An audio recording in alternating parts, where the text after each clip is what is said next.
দাঁত বা রিংওয়ার্ম, চুলকানি বা ফাঙ্গাল ইনফেকশনের সমস্যায় ভুগছেন? এসব সমস্যায় ইট্রাকোনাজল ক্যাপসুল কি আপনার জন্য সঠিক ওষুধ?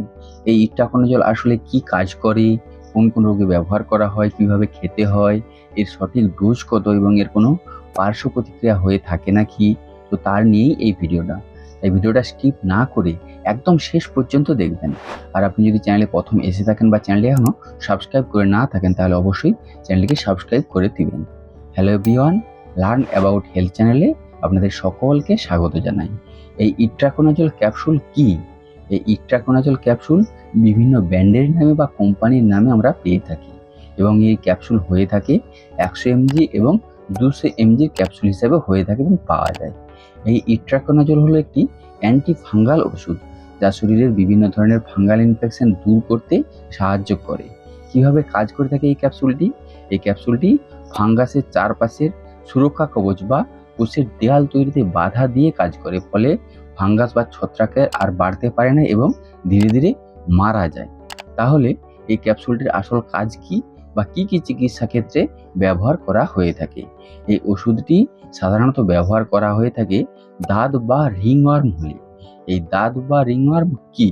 এই দাঁত হলো আপনার চামড়া বা ত্বকের যে কোনো জায়গায় গোলাকার বা বৃত্তাকার লালচে দাগ, তার সাথে তীব্র চুলকানি হওয়া, সেই জায়গা লাল হয়ে যাওয়া, সেই জায়গা ত্বক খসখসে বা শুষ্ক হয়ে যাওয়া, ধীরে ধীরে গোলাকার বা বৃত্তাকার আকার বড় হওয়ার সমস্যা হলে তখন তার চিকিৎসা ও তার প্রতিরোধে এই ইট্রাকোনাজল ক্যাপসুল ব্যবহার করা হয়ে থাকে। আর ছুলি হলে তখনও তার চিকিৎসা ও তার প্রতিরোধে দেওয়া হয়ে থাকে। জকিচ হলে এবং অ্যাথলেটস ফুট হলে তখন দেওয়া হয়ে থাকে, বা নখের ফাঙ্গাল ইনফেকশন হলে তখনও ব্যবহার করা হয়ে থাকে। এছাড়াও মুখ, গলা বা শরীরের অন্যান্য ফাঙ্গাল ইনফেকশনের চিকিৎসা ও তার প্রতিরোধে এই ইট্রাকোনাজল ক্যাপসুল ব্যবহার করা হয়ে থাকে। এবার এই ওষুধের ব্যবহারের পদ্ধতি এবং ব্যবহারের মাত্রা কি? সাধারণত প্রাপ্তবয়স্কদের এই ওষুধটি খাবার খাওয়ার পরে এই ওষুধটি খাওয়ার পরামর্শ দেওয়া হয়ে থাকে। তবে ডোজ এবং কতদিন এই ওষুধটি খেতে হয় রোগের ধরন অনুযায়ী চিকিৎসক নির্ধারণ করে থাকেন এই ডোজ কীভাবে এবং কতদিন খাবেন। এবার এই ওষুধটি খেলে আপনার কিছু পার্শ্ব প্রতিক্রিয়া হয়ে থাকে নাকি? সাধারণ কিছু পার্শ্ব প্রতিক্রিয়া হতে পারে, যেমন পেটের সমস্যা হওয়া, বমি বমি ভাব, বদহজম বা পাতলা পায়খানা, এছাড়াও মাথা ব্যথা, মাথা ঘোরা, এসব সাধারণ পার্শ্ব প্রতিক্রিয়া হতে পারে। তবে এগুলি সময়ের সাথে ঠিক হয়ে যায়।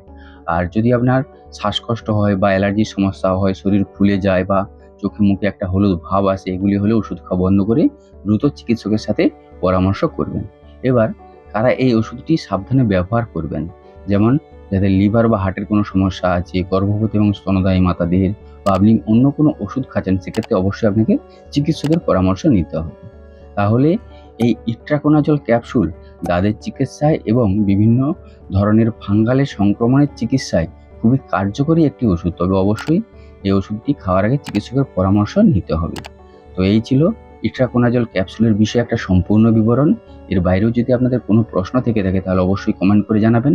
ভিডিওটি যদি ভালো লেগে থাকে তাহলে সকলের সাথে শেয়ার করে সকলকে দেখার সুযোগ করে দিবেন, লাইক করবেন, আর হ্যাঁ, অবশ্যই চ্যানেলকে সাবস্ক্রাইব করে দেবেন এরকমই স্বাস্থ্য এবং ওষুধ সম্পর্কে সঠিক ইনফরমেশন পাওয়ার জন্য।